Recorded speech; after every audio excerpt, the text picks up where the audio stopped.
Então o Cassiano, ele vai se apresentar, vai falar um pouco mais. O currículo dele, na verdade, daria um podcast só disso.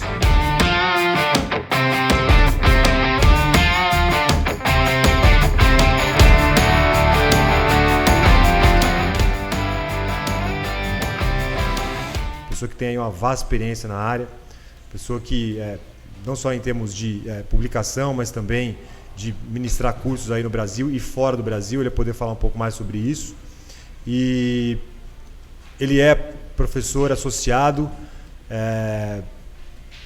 agora me fugiu aqui, Cassiano, professor associado, livre docente da Unesp, na área de metabolismo e fisiologia do exercício. E a gente vai estar falando hoje de um tema aqui que tem tudo a ver com as disciplinas que o Cassiano ministra, não só para educação física, fisioterapia, nutrição e também medicina, especialmente a medicina, né?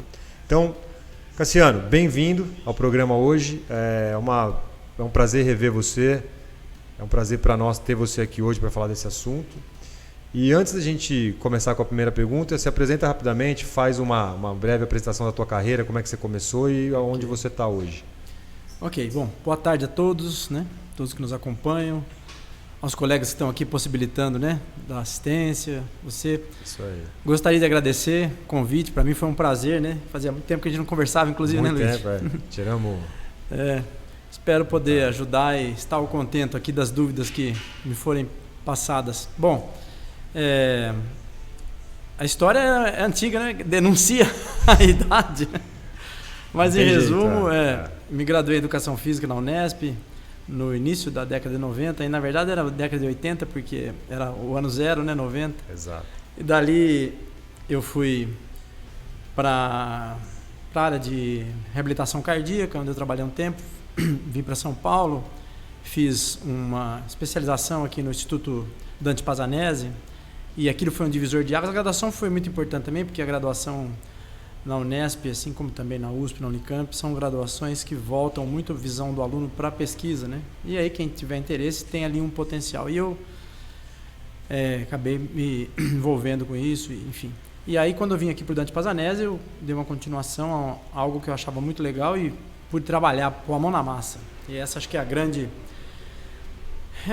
jogada da pesquisa, é você sair do dentro do laboratório e aplicar. Naquele momento eu estava só aplicando e aquilo me chamou a atenção, aplicando aquilo que eu aprendia, mas não estava produzindo conhecimento, mas me chamou a atenção para algo que eu poderia vir a fazer. Quer dizer, eu posso estudar isso, como esses professores estão aqui me passando hoje, e amanhã estar aqui trabalhando com isso, investigando e produzindo conhecimento. Então, rapidamente, dali eu voltei, né, para o interior, fui para Ribeirão e recebi um convite para substituir um ex-professor meu, na Fundação Educacional de São Carlos, extinta fundação, que acabou sendo encampada pela UFSCar, isso foi em 92. E ali eu comecei e não parei mais, né? Então, acabei seguindo minha carreira acadêmica na Unesp, e ali me doutorei pela Unicamp, né? E logo depois do final do doutorado, em 1999, eu ingressei como docente, né? Professor assistente na Unesp.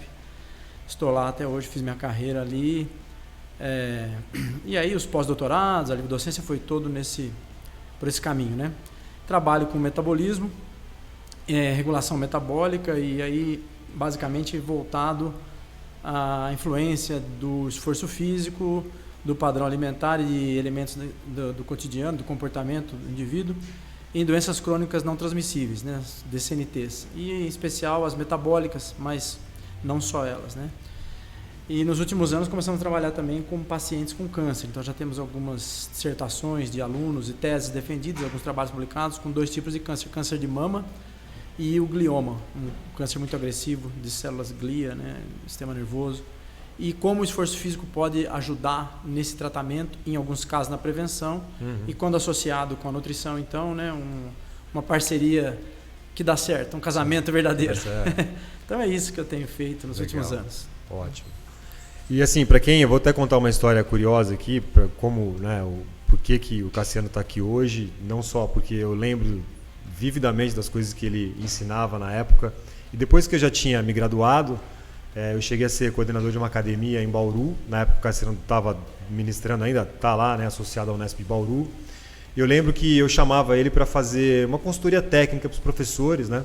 E eu convidava ele para vir dar algumas palestras, né, para nós no final do expediente. A academia fechava às 10 da noite e eu estendia, né, a carga horária do Cassiano ali, pedindo para ele vir dar a palestra a partir desse horário. E era engraçado que ele tinha uma adesão tão grande, né? O pessoal gostava tanto de ouvir ele falar, que eu tinha professores que davam aula o dia inteiro. E a gente ficava esperando, fechava a academia, ficava todo mundo esperando ele chegar, às vezes chegava atrasado, 10, 11 horas, né? A gente ficava até meia-noite, meia-noite e meia. Tarde, né? Ouvindo o Cassiano falar, às vezes, sobre assuntos relacionados ao metabolismo, nutrição, né? Tamanha era o prazer que a gente tinha em poder absorver dele os conteúdos. E eu lembro disso até hoje e lembro de tudo que ele falava ali. Até estava comentando com eles antes de iniciar aqui. Eu sempre fui uma pessoa que precisei ler 3, 4, 5 vezes uma coisa para poder aprender realmente, para poder reter essa informação. E o Cassiano era um cara que falava as coisas e eu conseguia reter e até hoje eu não esqueço. Né? E por isso que ele está aqui hoje, posso dizer que tem um pouco de viés aí da minha parte.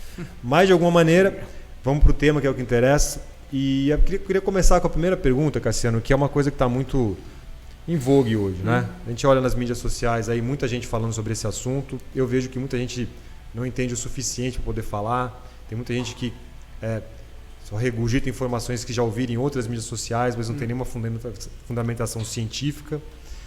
E, obviamente, que isso acaba virando uma bola de neve e acaba se tornando... Muitas inverdades acabam se tornando verdades, né? Mas a gente não gosta disso. A gente gosta de trazer pessoas que realmente entendem o assunto. E eu vou começar com uma pergunta, e depois você pode decorrer, eu vou vir com outras perguntas, e o pessoal que está em casa quiser mandar pergunta. O que exatamente é o jejum, Cassiano?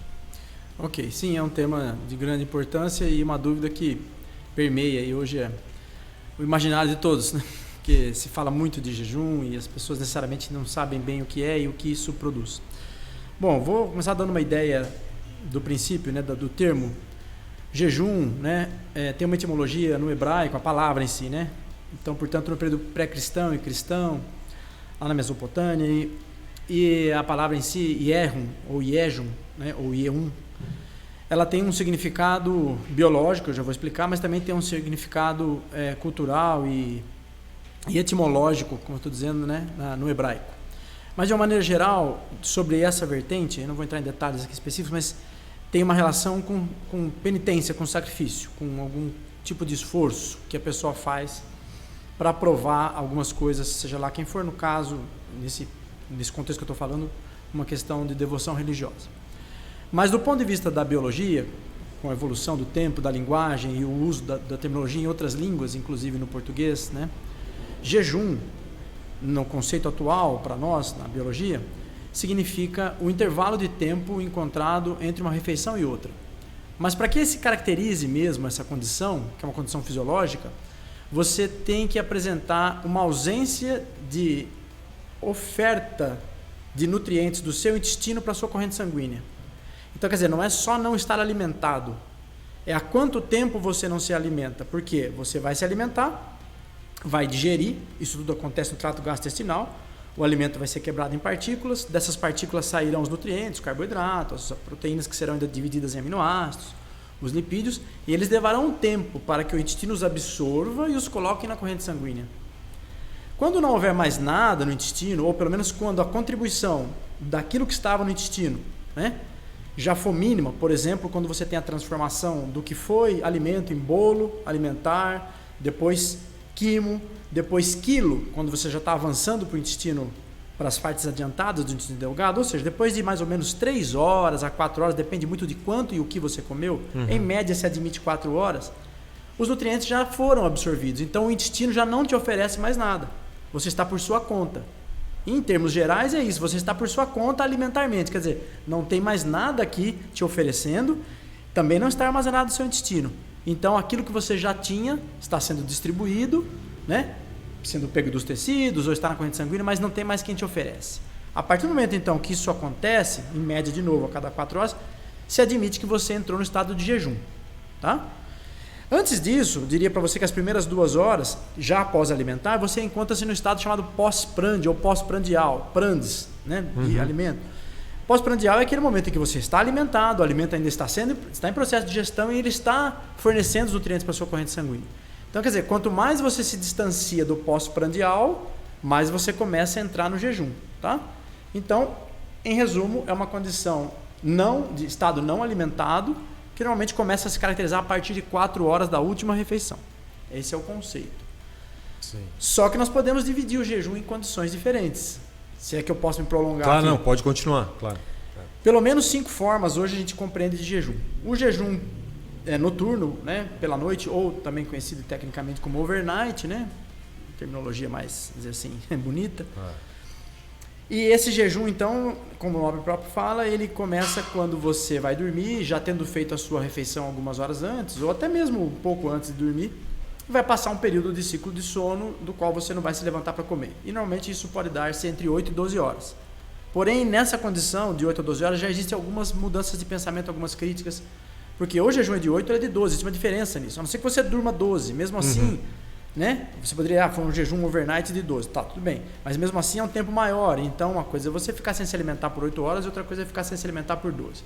Para piorar um pouquinho essa condição, ou para deixar mais polêmica, você acordou a partir de 8 horas de sono, mas você vai ficar 12 em jejum, então as 8 que você já ficou, mais 4. Essas 4 você está como? Você está deitado na sua cama, lendo, fazendo alguma coisa? Ou você está em pé, ou você está fazendo uma limpeza na sua casa, arrumando seu escritório? Ou você está trabalhando, você está treinando? Então já muda completamente. Quer dizer, o que é o jejum de 12? Então, para isso, a gente tem algumas definições, que é o jejum overnight, o jejum alongado, o prolongado, o jejum intermitente e o jejum penitente. Esse último tem características religiosas, eu não vou abordar aqui hoje, mas enfim, é um jejum bastante agressivo, porque ele avança por muitos dias, e ele pode também ser um jejum específico. Algumas formas de jejum penitente, o indivíduo deixa de comer determinado tipo de nutriente. Muito comum, por exemplo, para os católicos no período que nós estamos agora, né, entre o Carnaval, né, e a Páscoa. Então, os católicos mais fervorosos deixam de ingerir carne, né, vermelha. Então é um tipo de jejum penitente, mas é um jejum que nesse caso não tem grandes interferências metabólicas. Mas assim como existe o Ramadã, por exemplo, que é uma coisa muito mais, né, ampla e tal, exato, do ponto de vista metabólico é mais agressivo. Inclusive ele entra mais no sentido da palavra jejum, como eu disse no começo, porque ele produz uma penitência verdadeira. Né? O cara está pagando ali alguma coisa, enfim. Mas também existem outras formas. De qualquer modo, eu não vou abordar isso porque normalmente são muito característicos específicos. Nós vamos abordar aquele que a gente convive. Para que as pessoas entendam, o intermitente, né, que é o que está muito na moda hoje, nada mais é do que, de fato, um jejum prolongado. E o que é o jejum prolongado? Que depois de passar o jejum noturno, ao levantar, você não faz o de jejum, que em língua portuguesa, pelo menos aqui no Brasil, chamamos de café da manhã. Né? Em Portugal, pequeno almoço, né? E assim por diante. É a única língua que muda um pouco, né? Porque o nome correto disso é de jejum, como é em espanhol e como vai ser em inglês, né? Breakfast e tal. E o indivíduo não faz isso e ele avança por horas a fio, inclusive produzindo as suas atividades cotidianas, nem poderia deixar de ser diferente, muitas vezes treinamento físico, e em um determinado momento do dia, que é bem longe da hora que ele acordou, normalmente 6, às vezes mais tempo, 8 horas depois de acordar, ele vai e faz uma refeição naquele determinado momento do dia, que está no meio do ciclo circadiano do período de luz. Entre 3 e 5 da tarde, às vezes um pouco mais, um pouco menos. E ali ele interrompe o processo alimentar e volta para o jejum. Pode às vezes acontecer em 2 períodos isso. Ele faz um pouco mais cedo e depois um pouco mais tarde, então por volta de meio-dia, ele não faz o café da manhã, faz um almoço mais curto, depois ele faz uma colação. Colações são refeições intermediárias, né? Os lanches que nós fazemos ao longo do dia. Então ele faz uma colação vespertina, quase noturna, e ele volta a interromper. Então, intermita, né? Ele põe um intervalo nesse processo, ele quebra esse processo de jejum, retoma, quebra de novo, ou não quebra, e continua. Pode haver 2 intervalos. O prolongado é aquele que você acorda, não vai ser intermitente, mas você demora um bom tempo para desjejuar, né? Então você vai fazer o seu café da manhã, por exemplo, por volta de meio-dia, 1 hora, pode inclusive ser considerado o jejum de 12, que muitas vezes é necessário quando você vai fazer um tipo de exame bioquímico e que te pedem jejum de 12 e não de 8. Mas a diferença do intermitente é que depois de você fazer essa refeição, você se alimenta normalmente. Algumas pessoas fazem por hábito, por acreditarem que ela pode trazer algum benefício, outras fazem por necessidade, por conta da sua rotina de trabalho, acorda não dá tempo e tudo mais, né? Tem muita gente que não gosta de comer de manhã também. Por exemplo, né? Não se dá bem com café da manhã, com jejum e tal. E o alongado é aquele que de fato é quase um prolongado. Você acorda, não se alimenta, mas não fica tão longe ainda da sua primeira refeição. Por alguma razão você vai fazer o de jejum 1 ou 2 horas depois de ter acordado. Então você passa um pequeno ciclo de vigília ainda em jejum, mas não tanto quanto um prolongado que você ficaria em torno de mais 6 horas ou 5 horas, né? E a partir daí você passa a se alimentar corretamente. O que difere do intermitente, porque você faz isso também. talvez até um pouco mais de tempo, faz uma refeição curta, pequena, né? De baixo teor calórico, volta a jejuar, pode ou não fazer de novo uma refeição de baixo teor calórico e volta a jejuar. Então essas são as diferenças. Eles têm implicações diferentes, a gente pode discutir um pouco disso se tiver interesse. A gente vai entrar no assunto. E a gente tem, né, basicamente, todas as tecnologias que você citou aí tem muito a ver com o tempo, né? Então a gente pode dar, dependendo do tempo que a pessoa ficou sem se alimentar, pode ser caracterizado como um jejum diferente, como você disse, intermitente, penitente, assim vai. Essas recomendações que estão hoje, né, de a pessoa fazer um jejum intermitente, e você falou que existe a diferença entre horas, então jejum de 8 para 12, assim vai. Qual é a razão principal pelo qual as pessoas hoje estão preconizando ou estão indicando o jejum? Para qual o benefício? Para que você está fazendo isso? Bom, a ideia do jejum, de uma maneira geral, nesse sentido aí que você está me perguntando, é que o indivíduo, no imaginário dele, ao ficar sem se alimentar, ele vai degradar suas reservas, em especial suas reservas de gordura. Então, se ele fica muito tempo sem se alimentar, naturalmente ele precisa apelar para o tecido adiposo. Para quem não se lembra, é a gordura que está abaixo da pele, a gordura do pneuzinho, né, e tal. Isso. Que a gente chama de gordura branca, né, o tecido adiposo branco, o TAB.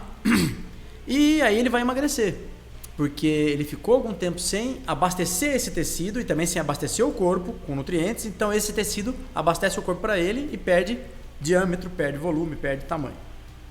Não está errado o pensamento, porém, a lógica, o mecanismo, a integração do metabolismo não é bem essa. O jejum até pode produzir esse efeito, mas desde que o indivíduo ele tenha uma condição prévia de reserva. E qual é essa condição? Bom, vamos lá. Quais são os nutrientes que a gente armazena no corpo? A gente armazena lipídio, no próprio tecido adiposo, como estamos falando, e também proteínas. Porém, tem um detalhe importante aí. A proteína que está armazenada, ela não está armazenada como nutriente energético. O que é isso? Como algo que pode ser quebrado para produzir ATP, para que você faça a contração muscular, para que você processe os neurotransmissores que te dão as ideias, que fazem os seus pensamentos, para que você produza calor em dias frios, a termogênese, né, adaptativa. Não, a proteína, embora ela seja um nutriente, e é considerado macronutriente, porque se ela for degradada, ela produz energia, ATP, calor, ela tem outras funções muito nobres que carboidrato e lipídios não têm. Ou pelo menos essas eles não têm. E entre as principais eu posso citar a estrutura morfológica, no caso a massa muscular, que é o tecido de maior reserva proteica. Mas volto a dizer, não é uma proteína ser reservada para você usar quando você não está se alimentando. Ela é estrutural. Exato. Mas ela pode? Pode, mas ninguém quer isso. E por que ninguém quer? Tem pessoas que nem sabem que não é para querer. Ninguém quer porque massa muscular, músculo, é o tecido mais metabolicamente ativo que nós temos no corpo. Em primeiro lugar, e se falando em metabolismo, quer dizer, se você quer perder gordura, você precisa ter um metabolismo acelerado, metabolismo entre aspas acelerado, tá? Sim. Um metabolismo com alta demanda energética. Sim. Se você perde músculo, cai, porque o tecido que mais demanda energia no seu corpo é músculo. Então, se você começa a degradar proteínas do músculo para servir de energia, sua taxa metabólica vai cair. Daqui a pouco eu vou falar mais sobre isso quando eu falar de restrição do carboidrato. Então, esse tecido não é para ser usado. Ponto. Perfeito. Então, não vamos fazer jejum para perder tecido magro, para perder músculo. Não vamos. Então, o que nós queremos perder? Gordura. Por quê? Porque carboidrato não se armazena em tecido, ou armazena-se muito pouco. Sim. Na forma de glicogênio. Um pouco no fígado e o resto distribuído pelos músculos. Mas é a reserva que vai embora em primeiro lugar. E é a mais importante. A do fígado, porque alimenta o sangue para alimentar o sistema nervoso com o único nutriente que o sistema nervoso conhece, como fonte primária, que é carboidrato. A famosa glicose, o açúcarzinho do café. Os neurônios, eles só se alimentam de glicose. Lipídios não atravessam a membrana que existe, chamada barreira hematocefálica, para ingressar ao interior do neurônio. Então não tem como metabolizar lipídio. Portanto, se você não come um substrato, o açúcar, vamos colocar de uma maneira geral, sim, que você não pode reservar, quando você ficar tempo sem comer, você não vai ter reserva. E aí, como é que você vai alimentar esses tecidos? Imagina você deixar o cérebro e outros neurônios, não só apenas do encéfalo, mas sem se alimentar, né? As consequências são severas. A mais conhecida é o coma hipoglicêmico, sim, seguido de lesões que muitas vezes são irreversíveis. Comum, por sinal, de forma infelizmente comum, em crianças diabéticas, quando elas são mal assessoradas nas escolas, né? A gente pode discutir isso num outro momento. Muito bem, então você precisa ter reservas de carboidrato para manter. Ah, mas você acabou de falar que não tem. Tenho, mas elas não são grandes. Quem tem um pouco mais, aliás, bem mais, pessoas que são fisicamente ativas. Em especial pessoas condicionadas, que têm um condicionamento físico, né, como uma característica biológica. Então, é um indivíduo que faz treinamento físico. Por quê? Porque esse consegue aumentar a quantidade de glicose armazenada como glicogênio, que é a reserva de glicose, várias moléculas juntas, no fígado e também nos seus músculos. Portanto, se ele precisar, por qualquer necessidade, passar algumas horas sem se alimentar, o fígado dele consegue continuar alimentando a corrente sanguínea. E os músculos têm reserva própria de glicose, não precisam ficar pegando da corrente sanguínea. Portanto, são dois fatores que vão defender os outros tecidos que não reservam glicose, especialmente o sistema nervoso. Sim. Já um indivíduo que não tem essa condição, se ele ficar algumas horas sem se alimentar, ele vai procurar isso no fígado, até tem um pouquinho, mas esse pouco acaba logo. Se ele resolver fazer algum tipo de esforço, a musculatura não tem boas reservas de glicogênio, ela vai esgotar rápido, muito rápido. E aí, ela vai começar a buscar da corrente sanguínea, que tem ali um resquício que o fígado está encaminhando, mas que não era para ela. Só que, como eu disse no início da explicação, o músculo é o tecido metabolicamente mais ativo que nós temos. E a competição dele é covarde com os outros tecidos, porque você tem uma pessoa de 70 quilos, em média vai ter 40 quilos de músculo. Somar toda a sua massa neural, você vai ter 3,5, 3,6 quilos de neurônios. Não dá para competir. A musculatura vai tomar a glicose do sangue e não vai deixar para os outros, especialmente para o sistema nervoso. Então, quando uma pessoa sedentária faz jejum, os impactos que ela tem são muito diferentes daquela que uma pessoa treinada fazendo jejum. E aí você fala, bom, mas eu faço jejum, sou sedentário e eu não estou tendo nada. Por que você não está tendo nada disso? Pelo menos dentro desses primeiros momentos e até uma certa circunstância, onde você vai começar a perceber o problema. Eu só queria fazer um parênteses. Essa pessoa muitas vezes ela pode ser sedentária, mas ela pode se alimentar com uma dieta rica em carboidratos, por exemplo. Mas isso ela não vai reservar. Boa pergunta, excelente. Bom, só para tirar essa dúvida. Sim, claro. Se você tem um comportamento sedentário e uma dieta rica em carboidratos, aí é que entra a história da restrição de carboidratos, que também é um negócio complicado, se você quiser nós podemos falar. Claro. Você vai produzir sensibilidade da insulina, que é estimulada pelo carboidrato, no tecido que pode armazenar, porque quem deveria não está pedindo. Em resumo, a musculatura não pediu, porque para você ter glicogênio no músculo, o músculo tem que ter depletado as reservas que você tinha até aquele momento. Você depleta reservas quando você usa o músculo. Se você é sedentário, você não está usando. Portanto, você não esgota o glicogênio muscular, você não gera o estímulo chamado de supercompensação. Alguns gostam de chamar de efeito ioiô, no caso o efeito ioiô para o músculo. Quer dizer, você esgota e você vai pedir mais. Aí o músculo pega mais do sangue e tudo certo. O indivíduo sedentário não tem isso. Então, quando ele coloca o carboidrato na corrente sanguínea, não sobra muito para levar. Então, quem pega, e inclusive isso é uma defesa, o tecido adiposo, ele permanecerá sensível à insulina por um bom tempo. Ele vai perder essa sensibilidade também, mas ele vai continuar por um tempo. Fazendo o quê? Levando o carboidrato que você comeu para dentro dele, onde isso será convertido em ácidos graxos, ou seja, lipídios, gordura. Você fala, mas isso é ruim. Bom, na verdade eu posso pensar que é ruim porque eu vou ficar obeso, claro, mas a tentativa, no caso aí, fisiológica, é de regular a glicemia, porque glicemia alta, ou seja, glicose no sangue em valores altos, é muito perigoso. Sim. O famoso diabetes. E mesmo quando o indivíduo é pré-diabético, ele fica muito tempo numa condição pré-diabética, o que é pré-diabético? Ele ainda não tem tanta glicose no sangue para ser considerado diabético, mas ela já está acima do que é considerado normal. Quais são os problemas? Vou resumir rapidamente. O excesso de glicose começa a produzir vários danos nas paredes arteriais, entre outras coisas. Esses danos são chamados de glicosilação do endotélio. Então, imagina um vasinho arterial, uma artéria bem fininha como as coronárias ou as dos fundos dos olhos, né? Lá no quiasma, com alta concentração de glicose, produzindo danos na parede. Essa parede fica enrijecida e começa a produzir uma resistência contra o sangue. Toda vez que você produz resistência, aqui na atividade física nós sabemos bem disso, você aumenta a pressão. Exato. Imagina a pressão no fundo do olho, um vasico desse tamanhozinho, nos vasinhos dos rins. E aí, então você já sabe as consequências. Então, na tentativa de impedir que essa glicose fique alta demasiada no sangue, o tecido adiposo começa a fazer esse papel de armazenar. Só que ele não armazena como glicogênio, ele armazena como lipídio, ele transforma. Então, qual é o primeiro perfil? Especialmente do diabetes tipo 2, ele começa a engordar.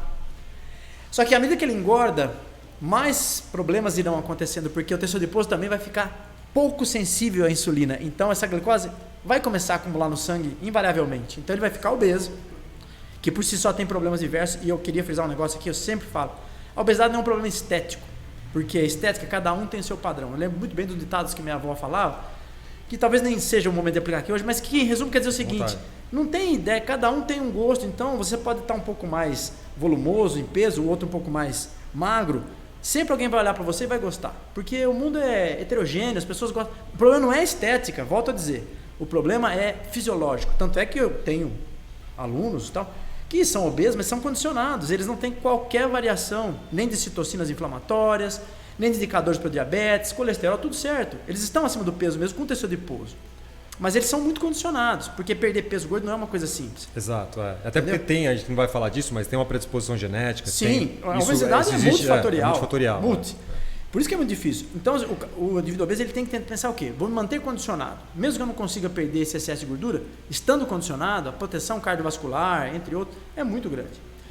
Mas então, não sei se mais ou menos explicou, né? Sim, claro. Então, esse carboidrato, ele deveria ir, mas ele vai para outro lugar. Só que enquanto isso, ele fica ali no sangue, né? Então, quando ele começa a exercitar, ele não tem as reservas, mesmo que ele tenha comido muito. E aí, ele vai precisar de carboidrato. Então a gente está falando do indivíduo sedentário. Que vai para o jejum. Que vai para o jejum. Retomando, né? Porque geralmente é o que as pessoas recomendam. Se Exato. você quer perder peso, vai fazer o jejum. Sim. Até podemos pensar nisso, mas nunca no início. Eu costumo usar quando eu vou dar aula para os alunos, né? Na graduação e também doutorado, uma regra básica. Se você quer fazer jejum, você se obrigou a ser fisicamente condicionado. Jejum não é um luxo para sedentários. Ótimo. Se amanhã ou qualquer um de nós aqui ganharmos um dinheiro um pouco maior aí, um prêmio da loteria, quem sabe, eu diria para qualquer um de nós, não vamos gastar com carro de luxo. Isso não é um luxo para nós, que talvez tenhamos melhorado um pouquinho a condição de vida. Vamos fazer outras coisas para vivermos bem. Isso é para quem tem sobrando. Jejum é para quem tem sobrando. Ótimo. Porque qual é a consequência primária? A consequência primária é que, ao se ver com baixas concentrações de glicose na corrente sanguínea, portanto com a glicemia baixa, o sistema nervoso vai lançar mão de mecanismos de ativação catabólica. Para fazer o quê? Para pegar outros elementos, também nutrientes, que nós comemos, que estão armazenados, que podem ser transformados em carboidrato, que podem ser transformados em glicose. Glicose que ele precisa. Uhum. É uma perversão. O sistema nervoso é perverso. Fala, você não me deu? Vou converter lá o seu filho. Você não quer ir no meu lugar? Lá eu vou fazer a cabeça do seu filho. Então, a primeira consequência é a proteólise, em termos comuns, uma linguagem mais comum, é a quebra das proteínas, que como a gente já discutiu no início aqui, são estruturais, elas estão na musculatura produzindo outros efeitos. Elas vão ter que parar de fazer isso para transformar-se, degradar-se em aminoácidos, e parte desses aminoácidos vão ser transformados em carboidrato lá no fígado, num processo chamado de neoglicogênese, que nada mais é do que glicogênese, ou seja, criação de glicose nova, ou seja, novo nesse caso neo, que é algo que não era antes. É uma nova fonte de glicose, por isso neoglicogênese. E aí a proteína vai sair da massa muscular, a massa muscular vai ser perdida. Tem vários problemas nisso, vários. Eu poderia citar de forma estrutural, a pessoa perde massa, fica diferente. Funcional, porque a força e a função funcional vai embora, a função muscular vai embora. E principalmente metabólica, porque a taxa metabólica cai imediatamente quando você diminui a massa muscular. Então amanhã, quando você voltar a fazer isso, na expectativa de emagrecer, o déficit que você está produzindo, isso não vale só para o jejum, vale para dietas hipocalóricas também. O cara pode até comer o dia todo, mas ele come muito pouco. Uhum. Ele já vai ser menor do que o que você tinha hoje. Então, você tem 2.000 calorias de taxa metabólica hoje, você ingere 1.500. Ou, vamos dizer 1.000, tá? Uma restrição bem drástica, 50%, que não é adequado. Então, você tem um déficit de 1.000. E esse déficit de 1.000 ele pode ser convertido em cálculos calóricos em gramas de gordura. Amanhã, esse déficit já não vai ser mais, porque amanhã sua taxa metabólica não é mais de 2.000. Em função, primeiro, da regulação neuroendócrina que o sistema vai fazer quando ele percebe que você está em restrição alimentar. O próprio hábito de ingerir menos, a mastigação em menor quantidade, a deglutição, já comunica o sistema nervoso que você está tendo restrição. Sim. Para corroborar, para fortalecer essa informação, ele vai ver o sangue, entre aspas, né? Vai perceber que os nutrientes estão diminuindo. Então, ele abaixa. Além disso, a massa muscular teve que emprestar proteínas, então a taxa metabólica dela caiu. Pronto. Aquela dieta hipocalórica que você teve um bom efeito hoje, ou a primeira semana, na segunda já é diferente, e quanto mais tempo você passa, menos ela é eficiente. E aí entra um erro, né, de recorrente, que é, então vamos progredir com a restrição. Isso é um erro clássico da década de 80, que até hoje é praticado, e é um tiro no pé. Mas voltando aqui para o jejum, então o jejum, para o indivíduo que não tem essas reservas de glicogênio, especialmente no fígado nesse caso, rapidamente, quando ele acorda e começa as suas atividades, a glicemia começa a cair. E o sistema nervoso começa a querer buscar. E aí, não havendo reservas, ele vai apelar. Mas isso não quer dizer que ele vai usar tecido adiposo? Vai, claro que vai. Vai usar bem, mas não é suficiente. Por que não é suficiente? Vamos lá, o tecido adiposo, você tem uma molécula de gordura complexa, que é ou melhor, que são 3 ácidos graxos, 3 lipídiozinhos simples, presos a uma molécula que não é ácido graxo, não é lipídio, não é gordura, que é um tipo de carboidrato, é um álcool, tá? Família dos carboidratos, um aldeído. Chama glicerol. E esse aí, por ser aldeído, pode se converter, virar glicose. Então, quando você vai no tecido adiposo, você vai buscar esse cara aí. Quando você vai quebrar a gordura, é para pegar esse cara e mandar ele para o fígado, porque o fígado tem um conjunto enzimático que faz ele se converter em glicose. E aí, naturalmente, você quebra o tecido adiposo, por consequência. E os ácidos graxos também serão usados pelo músculo, não pelo sistema nervoso, pelo músculo. Então, você está catabolizando e é ótimo, nenhum problema. A questão é que o glicerol, no fígado, por mais que você produza uma lipólise, que é o nome que se dá a isso, é a quebra do tecido adiposo, o glicerol não é suficiente para produzir toda a glicemia necessária para regular aquele jejum. Então, naturalmente, você vai precisar de outra fonte. Lembrando ainda que para que a lipólise aconteça, você precisa de algumas enzimas, e eu vou destacar uma especial, que talvez seja mais emblemática, que é a lipase hormônio sensível, a famosa LHS, alguns chamam de lipase sensível ao hormônio, tudo bem. É uma enzima, portanto é uma proteína, que para estar lá, estar funcionando, ela precisa estar sendo requisitada, como qualquer proteína, especialmente as proteínas enzimáticas, elas precisam ser usadas. Como toda proteína, ela depende de codificação genética, de expressão de genes para ser produzida. Se você não utiliza, você inativa ou minimiza a ativação desses genes, que são relacionados à síntese daquela proteína. Então ela deixa, entre aspas, de ser produzida. Isso acontece muito em pessoas que não são...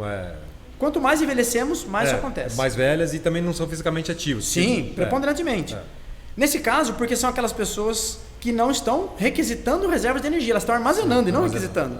Como essa enzima ela é feita para degradar as reservas de lipídios para que elas possam ser usadas, e você não está pedindo até aquele dia pelo menos, elas existem, mas elas estão em pequena quantidade.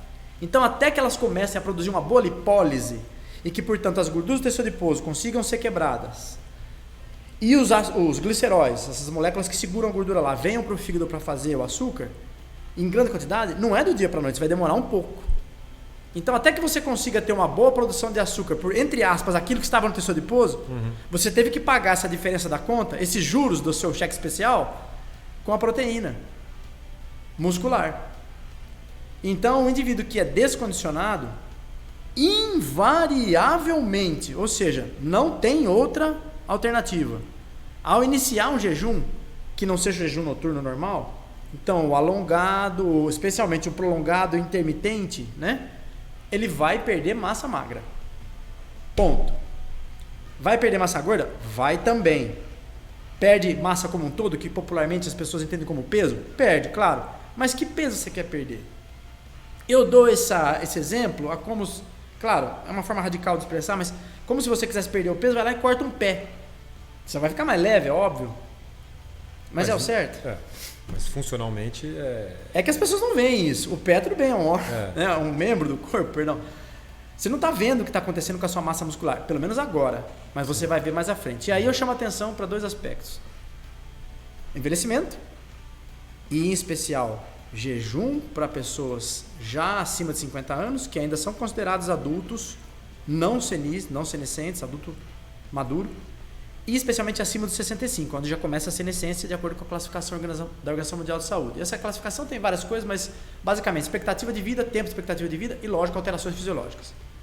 Para pessoas consideradas então na senescência, o famoso idoso, eu desaconselharia completamente, mesmo que ele seja fisicamente ativo, já não aconselharia mais.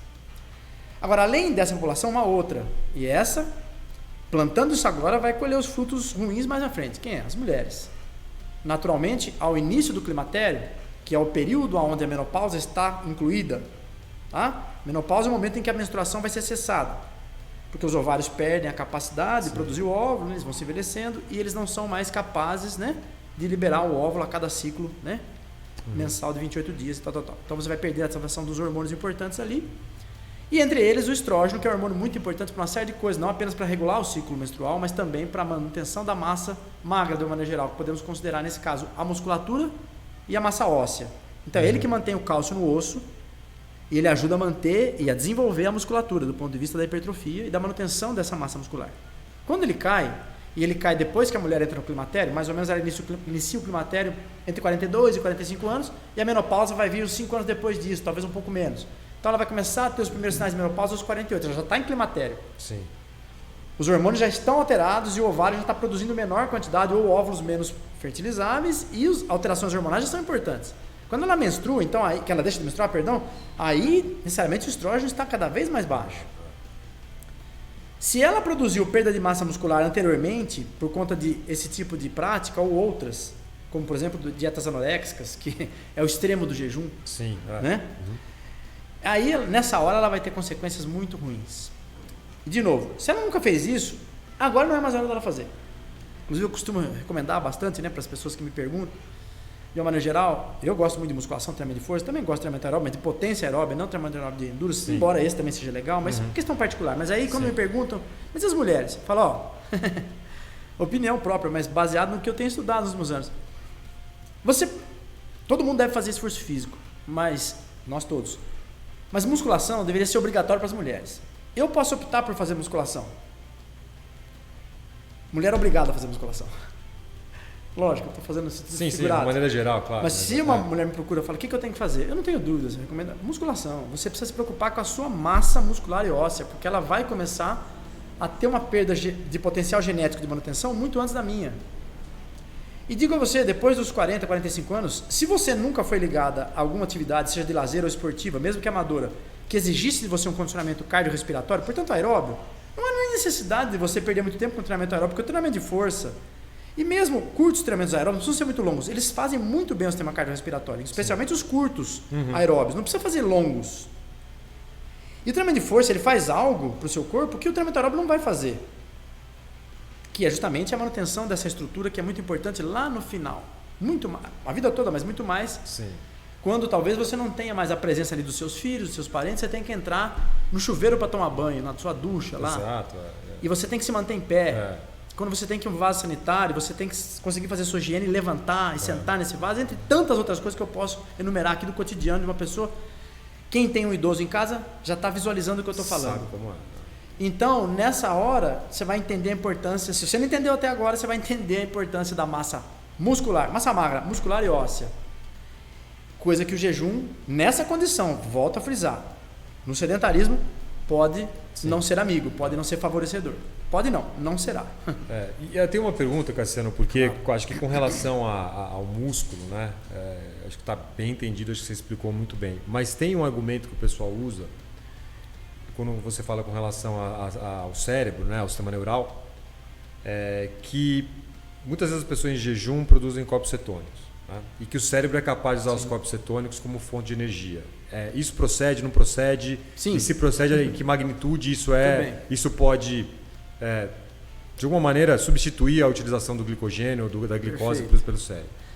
Perfeito. Pergunta excelente, Luigi. Vamos lá. Sim. Quando você começa a metabolizar grande quantidade de gordura, quer dizer, você está bombardeando as células musculares com os ácidos graxos que você tirou lá do seu pneuzinho. Vão para o sangue, a musculatura está ávida por eles, pega, puf. Aí entra em questão um papel importantíssimo do carboidrato no metabolismo, e é aí que eu foco toda a importância, não só aí, mas principalmente aí, do carboidrato dietético, nunca ser pensado em restrito, em menores percentuais do que 50% da dieta e por aí vai. O que é? Vou falar de uma maneira mais fácil o que tecnicamente a gente estuda lá no metabolismo. A interação metabólica entre a gordura e o carboidrato, ela vai se dar lá na mitocôndria, na célula, um pedacinho da célula, que consegue produzir a degradação desses elementos e transformar isso em ATP. Para que a gordurozinha que veio lá do tecido adiposo possa ser degradada, ela precisa de uma substância que vai se juntar com o produto que ela vai fazer. A gordura é degradada e ela forma uma molécula chamada acetil-CoA, acetilcoenzima A. Esse acetilcoenzima A, proveniente da gordura, ele vai se juntar com uma outra molécula, os nomes são chatinhos, oxaloacetato, e formar um ácidozinho, que é o ácido cítrico, o citrato, que o professor Krebs estudou lá no século XIX, encontrou, e a degradação desse ácido, que ajuda a produzir ATP, entre outras coisas, ela leva o nome dele, porque foi ele que mapeou isso, ciclo de Krebs. Muito bem, o oxalacetato, esse que vai se juntar com o pedacinho que veio da gordura, ele vem do carboidrato, da quebra da glicose, fenômeno chamamos de glicólise. Se você não tiver carboidrato, você não vai produzir oxalacetato. E você vai ter que fazer neoglicogênese, como eu expliquei agora há alguns minutos. Você vai ter que quebrar outras coisas, proteína, por exemplo, para pegar os aminoácidos e dele produzir o oxalacetato. Sim. Mesmo assim, não será suficiente. Então, o que acontece? Os ácidos graxos que vão estão na fila ali, para tomar o ônibus do oxalacetato e entrar no ciclo de Krebs, eles vão ficar na fila. E aí, a célula interpreta que você está tendo uma deficiência na produção de ATP e que está havendo um acúmulo de moléculas de acetil-CoA, que é um elemento metabólico. O que ela faz? Ela tem enzimas suficientes para pegar esse acetil-CoA isoladamente e não encaminhá-lo ao ciclo de Krebs, mas passar por um outro processo, que é a formação dos corpos cetônicos, ou cetonificação. Esses ácidos graxos, então, que deveriam ter sido degradados, mas não foram, porque você não comeu carboidrato, ou porque você está em jejum, ou porque a sua dieta é restritiva de carboidrato. Sim. Mesmo degradando glicerol, mesmo degradando proteína, não vai produzir o suficiente. Começa a acumular acetil-CoA, o acetil-CoA vai ser convertido em 3 substratos, tá? Acetoacetato, beta-hidroxibutirato, até que ele vai se converter em cetona. Esses elementos são chamados de corpos cetônicos. Na verdade, são cetoácidos, porque derivam de acetil. Por isso o nome, corpos cetônicos. Alguns tecidos metabolizam corpos cetônicos. Eles não produzem, mas eles metabolizam. Quem? Metabolizam usam para produção de energia. Sistema nervoso, como você tinha perguntado, e músculo. Porém, como eu acabei de dizer, é um ácido. É um cetoácido. E ácidos, como vocês todos devem se lembrar, ou quem não se lembra, cabe definir rapidamente. Ácido é toda substância que em hidrólise, quer dizer, em contato com a água, vai fornecer um hidrogênio. De maneira genérica falando. E hidrogênios não podem aumentar demais ou diminuir demais em um meio, por exemplo, no sangue. Se eles aumentam muito, você tem acidose. Se eles caem muito, você tem alcalose. Que são 2 processos que nós devemos evitar. Nós devemos ter um balanço de pH, de controle ácido básico neutro, em torno de 7 a 7,2, 7,4 em algumas condições. E vai acontecer o quê? Eu vou alterar essa concentração, porque eles são elementos ácidos, e uma vez que eles estão sendo produzidos em grande quantidade, eles vão levar à acidose. Essa acidose pode se dar e vai se dar com mais facilidade no sistema nervoso. À medida que o indivíduo fica muito tempo produzindo corpos cetônicos e utilizando, ele começa a produzir a famosa cetose metabólica. Isso. E ela tem um limite de aceitação. Existe um limite de tolerância para isso. Ela vai, claro, produzir uma queda do pH, vai levar o indivíduo a uma acidose mesmo, que vai comprometer todo o metabolismo em condições muito avançadas, severas, como acontece, por exemplo, nas dietas restritivas de carboidrato, nas penitentes, em que o indivíduo... restrição alimentar total, não só de carboidrato, em que o indivíduo precisa ser acudido, ele só toma água, tá? Mas ele precisa ser acudido, senão ele morre, porque entra em coma, né, hipoglicêmica, e depois porque os cetocorpos não dão mais conta, e ele entra em cetoacidose.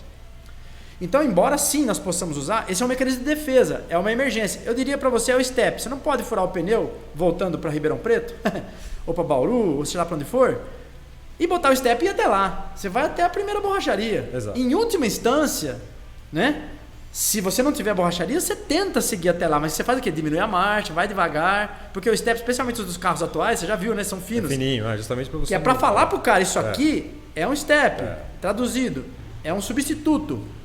Stepmother, stepfather. Exato.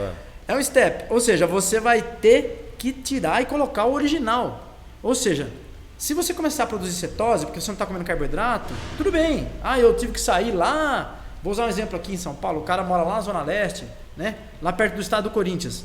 E ele pega o metrô e vem trabalhar aqui no Morumbi.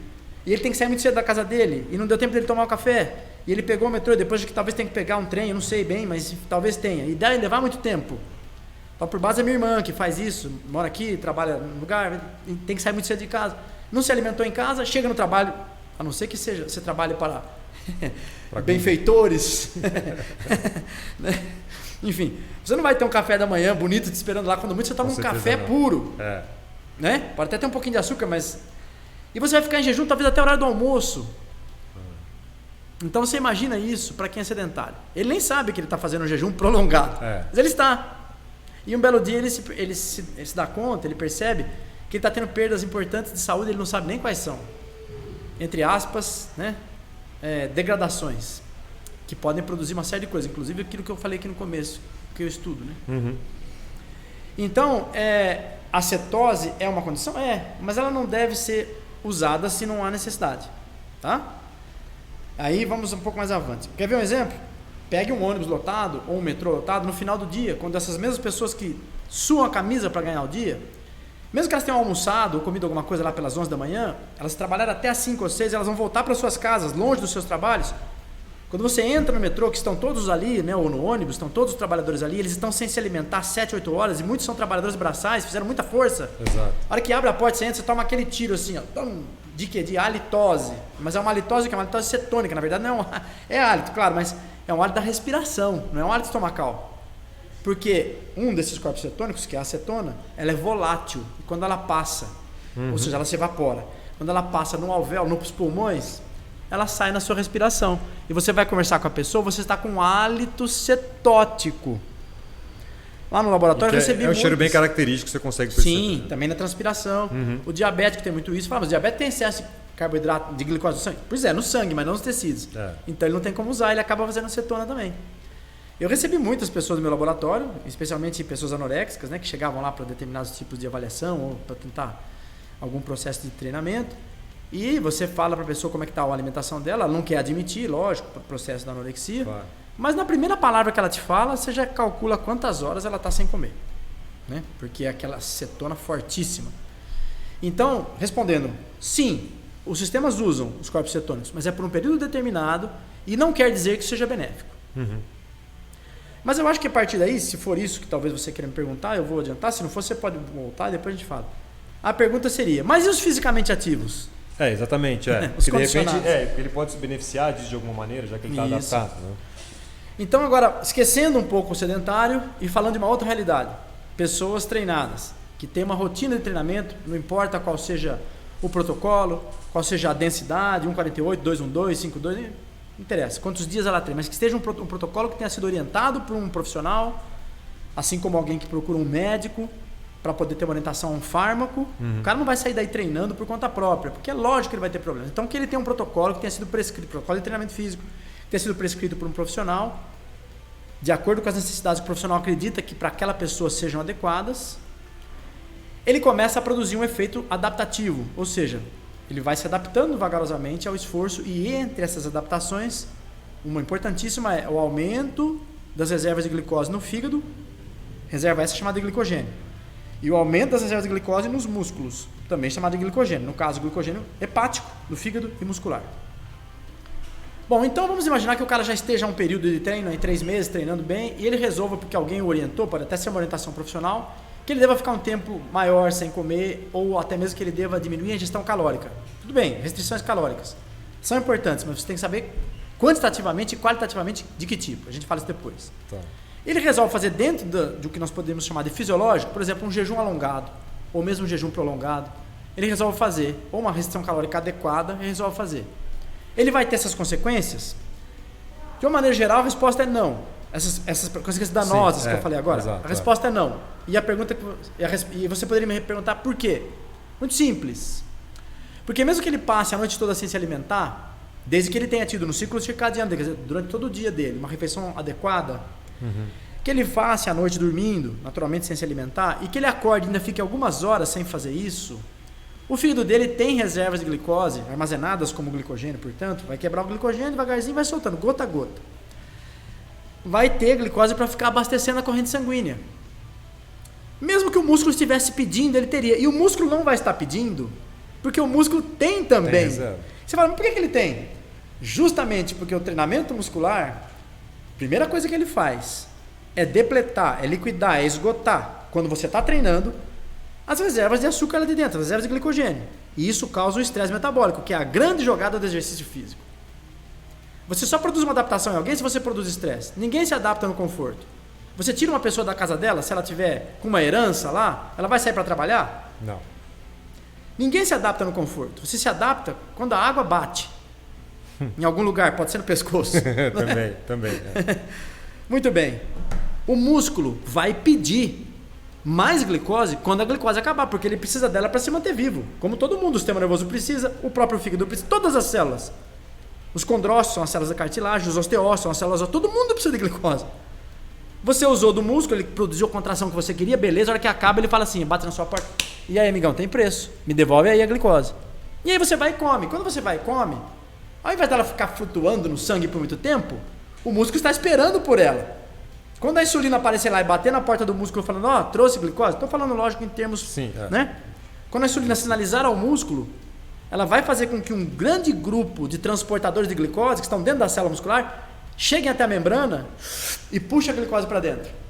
E ele vai armazenar um pouquinho mais do que o que ele tinha hoje, porque ele não é bobo. Ele fala, opa, esse cara aí agora ele deu de querer treinar, esse cara é doidão. Ele sai do serviço dele às 6 da tarde, em vez dele ir para casa, assistir os telejornais e verificar tudo aquilo que nós estamos ouvindo, aquelas tristezas que nós estamos ouvindo cada vez mais, especialmente nos últimos dias, quando a guerra, né? Ele resolveu entrar na academia aqui do CrossFit. Ele resolveu vir treinar com o Luigi. Esse cara é louco, ele trabalha o dia inteiro e ainda vai treinar. O Raul Seixas já falava que os loucos aqui vivem, né? Exatamente. Maluco, beleza. É isso aí, amigão. É isso aí, porque você precisa de comer. Alguém vive sem comer? Você precisa dormir. Você precisa trabalhar. Você precisa de higiene. Quem é que diz que você não precisa de treinamento físico? Então, a hora que acabar, e isso não é lazer não, é obrigação. Você vai lá fazer o teu treinamento físico. Você vai esgotar as reservas do seu músculo. Porque a hora que você for para sua casa, tomar seja lá o que for que você queira tomar, ou comer o que você quiser comer, que o carboidrato está aparecendo no seu sangue, e o músculo fala, opa, dá para mim aqui. Não dá para ter seu adiposo não. Então você está usando, de alguma maneira você gerou a demanda. Você leva para ele, e não para o tecido adiposo. Fala, o tecido adiposo não fez nada, pelo contrário, eu tive que carregar ele ontem, não dá glicose para ele não, dá para mim. E quando o fígado vê que, durante o esforço, ele também teve que liberar para a corrente sanguínea, porque o músculo pediu para ele, ele se esgotou, ele fala, meu, como é que eu vou responder para o cérebro amanhã, se esse cara fizesse de novo? Então eu vou me abastecer mais. Quando ele comer, eu vou segurar mais aqui para mim. Então, tanto o fígado quanto o músculo vão produzir um fenômeno que a gente chama tecnicamente de supercompensação metabólica. Que para fígado e músculo a gente quer, para tecido adiposo não, porque o tecido adiposo faz escudipídio, efeito ioiô. Restringe o alimento, perde o peso, depois ganha de novo, e o tecido adiposo aí também ele não é bobo, ele pega...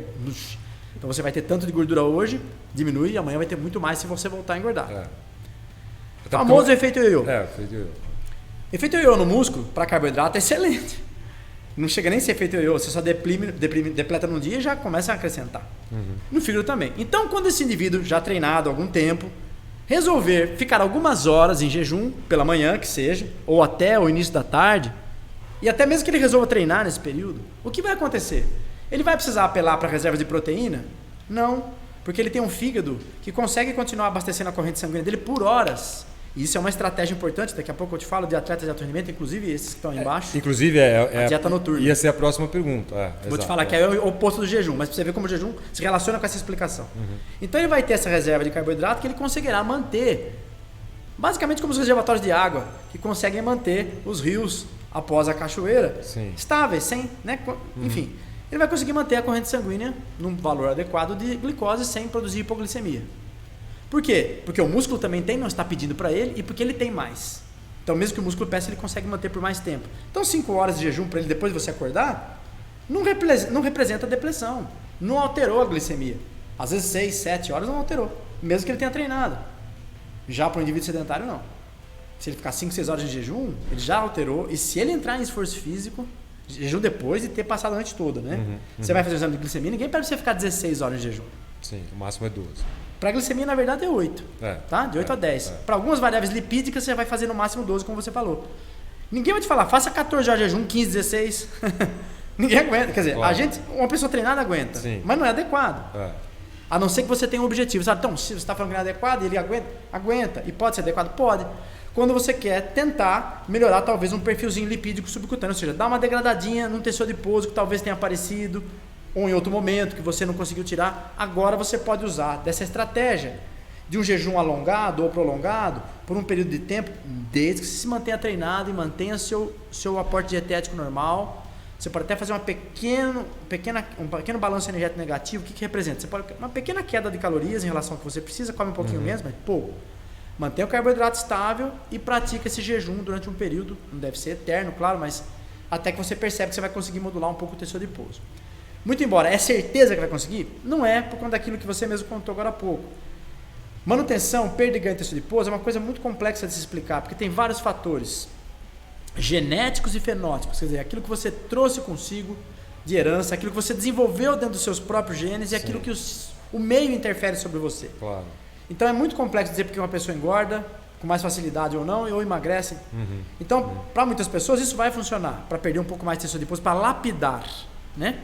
Mas não para outros. E também não é uma técnica adequada para emagrecimento, mas sim para você dar uma, vamos dizer assim, uma polida. Então, em termos gerais, Cassiano, assim, a gente está falando muito do jejum, você está falando dos efeitos que isso pode ter sobre o metabolismo, e a maioria deles, né, principalmente para pessoas destreinadas, não são efeitos benéficos, porque ele vai ter perda de massa magra, obviamente que ele vai pagar esse preço lá na frente. Isso. Talvez ele não sinta a curto prazo, mas ele vai sentir a longo prazo. Então, a gente pode, se a gente for sintetizar aquilo que você falou até agora, porque talvez o jejum ele possa ser usado de uma maneira distribuída ao longo do ano. Reguladora. Reguladora. Então ele pode usar isso em alguns períodos. Por exemplo, durante um mês, ele vai fazer isso alguns dias da semana. Ele vai fazer algumas horas do dia ao longo daquele mês, mas logo depois ele retoma o equilíbrio normal. Sim. Ou seja, seria uma maneira de você conseguir gerar um estresse no organismo, de repente mobilizar aquela gordura que você acha que está em excesso. Sim. Mas isso não se torna uma coisa crônica no qual você vai começar a ter efeitos que possam ser deletérios lá na frente. Então, exato. Essa pode ser uma estratégia para a questão, vamos pensar não só estética, mas de saúde também? Poderia, inclusive para você, por exemplo, corrigir alguns abusos, mas lembrando sempre que é importante manter o cara dentro do programa de treinamento físico. Sim. E aí quando a gente fala assim, mas tem que estar sempre treinado. Estar treinado, como todos devem saber, mas é bom sempre a gente frisar, não significa treinar 365 dias por ano. Significa você obedecer os ciclos, meso ou macro ciclos de treinamento, com logicamente seus intervalos de descanso entre esses ciclos, né? E com a densidade, que é o intervalo de descanso entre uma sessão de treino e outra, adequada para aquilo que foi te proposto. Sim. Você pode ter ciclos de treinamento de 3 meses, com uma semana, 10, 15 dias de intervalo, retoma mais 3 meses, você faria, por exemplo, 4 mesociclos de treinamento por ano. Você pode ter mesociclos de 6 meses, alguns até de 8. O que é importante é que você esteja se mantendo condicionado. Quando você vai e comete um exagero, por exemplo, com as festas de final de ano, isso seria uma boa prática, não tem problema, desde que você seja uma pessoa condicionada. Sim. Você vai falar, como você disse ali, produzir um jejum que pode ser até diário por um período aí de 10 dias, ou então intercalado, um dia sim, outro não, por um período de 2 semanas, mantendo esse perfil e percebendo essas pequenas mudanças de depois que talvez você tenha ganho nesses dias aí de regalia, aí que você ficou um pouco mais, vamos dizer assim, teve uma oferta calórica maior do que a sua demanda. Agora, ele não vai causar problema nenhum, pelo contrário, é de fato um regulador. Até mesmo eu vou falar uma coisa para você que pode até ter um efeito placebo, quer dizer, regular a psique do indivíduo. Aquele dia que o indivíduo acorda achando que ele nem foi, nem aconteceu, mas ele pode achar que alguma coisa que ele ingeriu antes fez com que ele passasse a noite, e as outras pessoas falam assim, não, acordei inchado. Bom, se você está inchado, você não está obeso, você está com edema, você está com alguma coisa. Não quer dizer que você engordou. Mas o popular, a pessoa fala, estou inchadão hoje. Então, de repente, para o indivíduo apagar essa sensação. Exato, né? Que a gente sabe que é placebo, né? Que não está acontecendo, mas ele acha que está. Ele poderia fazer isso. Isso vai dar uma mudança de pensamento nele e não vai causar nenhum problema. Às vezes até pode fazer com que ele perca um pouquinho de seu impulso. Mas é bom frisar, não é uma técnica para fazer emagrecimento. Tá. Isso não é. Uma coisa é você lapidar um pouco gordura subcutânea, tirar um pouco mais, talvez onde tenha ficado mais difícil, o que, volto a dizer, não é simples. Tanto é que a medicina estética está aí para isso, né? As crioterapias, as enzimoterapias, as lipoaspirações, porque chega um momento que a pessoa não consegue mais tirar aquele pneuzinho, o culotinho, não sai. Por quê? Tem limitação genética, não adianta. Chega aquele momento, não adianta, nem que você vai ficar anorexo que não vai conseguir tirar aquilo ali. Então aí, se a pessoa ainda assim, se aquilo incomoda esteticamente, eu volto a dizer, aquilo não é mais um problema, né? Mas se incomoda esteticamente, a pessoa acaba apelando para uma cirurgia e vai lá e faz melhor do que fazer esses sacrifícios que não vão resolver. Mas para esses pequenos acertos, sim, é legal. E aí tem algumas coisas importantes, que é bom que a gente não misture aqui, né? Tem pessoas que fazem jejum, até uma concepção de jejum penitente, para desintoxicar, jejum detox, né? Isso é uma coisa que não existe. Outra, exato. Muito bem. Mas enfim, e aí entra uma outra história. Quer dizer, porque eu falei para você que o jejum não é bom para emagrecimento. Ele até pode causar tudo isso, mas jejum, como vocês já entenderam, né? Os nossos colegas estão ouvindo, quem não sabia agora já tem pelo menos uma ideia. Jejum é ausência de alimentação. E a ausência de alimentação tem outros efeitos que não apenas os metabólicos, os endócrinos, tem efeitos neurocomportamentais que afetam os neuroendócrinos que controlam o metabolismo. Uma pessoa que não come, ela muda o comportamento. Porque a alimentação, o ato de se alimentar, está relacionado com uma série de coisas. Ele é prazeroso. Não é à toa que é fácil engordar. As pessoas buscam no alimento muito mais do que energia para passar o dia. Sim. Todos nós. Claro. Mesmo aqueles que não são obesos. Se você começar a oferecer uma dieta de baixo paladar, uma pessoa que pode comer o quanto ela quer, ela vai recusar daqui a pouco, ela vai querer voltar. Você come quanto você quer disso aí. Se a palatabilidade não estiver lá, e aí entra um grande problema. Quem dá palatabilidade aos alimentos? O nutriente de mais alta palatabilidade, infelizmente, talvez, não sei, pode ser que esteja enganado se é feliz ou infelizmente, é o lipídio. Ele é que é saboroso. O carboidrato, ele potencializa, mas ele propriamente dito não é uma coisa extremamente saborosa, e a proteína é azeda. Totalmente. Então, uma dieta proteica, estritamente, ela é ruim de se comer. Uma dieta lipídica, se você associar a proteica, ela melhora muito a qualidade. Como o carboidrato não vai fazer muita diferença aí, tirando o carboidrato, você faz uma grande jogada. Para quem? Grande jogada para quem, né? Para você fazer o cara perder massa rápido. Mas a gente já sabe o que acontece quando tira o carboidrato, então não vamos voltar aqui nisso. Mas sim, você deixa a dieta palativa. Então é muito fácil as pessoas restringirem a dieta de alguém dando um alimento lipídico proteico, porque o lipídio tem sabor e a proteína, né, vai fazer ali em tentativa a substituição do carboidrato, mas ela não consegue. Você acaba aumentando muito a ingestão proteica, sobrecarrega rins, também o fígado, pode vir a causar problemas, lesões, e não resolveu e perdeu massa magra do mesmo jeito. E aí é só lembrar, uma dieta proteica, ou uma exceção de carboidrato, não é aquela dieta que você deixa de comer o carboidrato só em um momento do dia, é aquela dieta que você não come carboidrato, ou diminui demais. Se você os ingere, mesmo que seja um único momento, você ainda os tem. Não é o mais adequado, óbvio, mas você os tem. Mas tem alguns tipos de dieta que simplesmente retiram tudo, entendeu? Se não tudo, reduzem para 10 ou 20% do valor total da dieta. Ainda reduziram a caloria, então ele fica insuficiente mesmo. Então, quando uma pessoa entra numa prática de jejum, ela vai entrar numa mudança comportamental, basicamente um processo anoréxico, que ela pode ou não tolerar. Se ela não tolerar, ela volta e ela tem efeito ioiô, e eu garanto até que seria melhor que isso acontecesse, porque ela para de fazer isso. E se ela tolerar, ela entra num complexo de anorexiogênese. Ela pode vir a se transformar na pessoa. Se ela já tiver um potencial genético para isso, é aí que ela vai desencadear. Exato. E a anorexia, como a própria tradução da palavra diz, né? Oréxicos. Oros, aquele que se alimenta, que come, tem afagia, né? Que tem a vontade. Anoréxicos, aquele que não tem. Ele vai deixar de ter a sensação prazerosa do alimento. Isso é muito estudado na psicologia, não vou me aprofundar muito aqui, mas na neuropsiquiatria também. E o alimento para ele passa a ser motivo de insatisfação, de tristeza. E aí ele desenvolve o comportamento bulímico anoréxico, que é o pior de todos, em que o indivíduo come e depois vomita. Produz lá o enema. E no caso, vamos supor, hoje a gente tem algumas estratégias que a gente vê muitos atletas usando, ou pessoas que querem perder peso, às vezes isso até é encorajado por nutricionistas, até alguns preparadores físicos que se metem nutricionistas em alguns momentos, que a pessoa se exercitar em jejum e, vamos supor, ela acorda de manhã, ela treina, mas ela não come nada e depois ela se alimenta depois do treino. Isso pode ser uma estratégia? Isso sim, é bom? Pode. E de novo, pensando que o cara já é treinado, sim, é uma boa estratégia.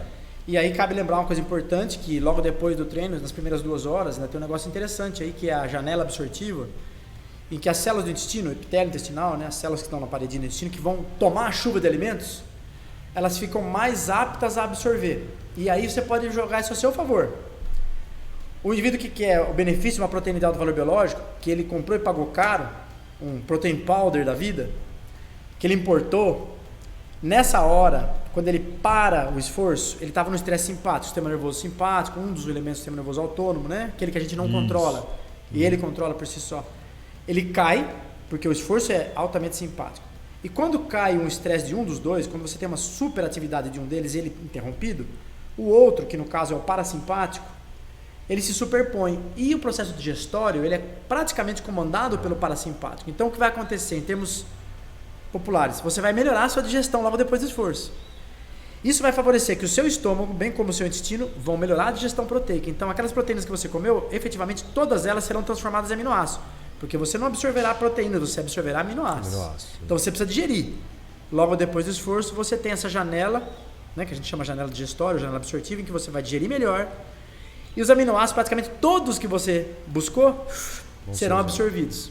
Então existe uma regrinha interessante aí, alguns autores falam um pouco mais, um pouco menos, mas em média, para cada hora depois do treinamento físico, de 1 a 2 gramas de carboidrato por quilograma de peso.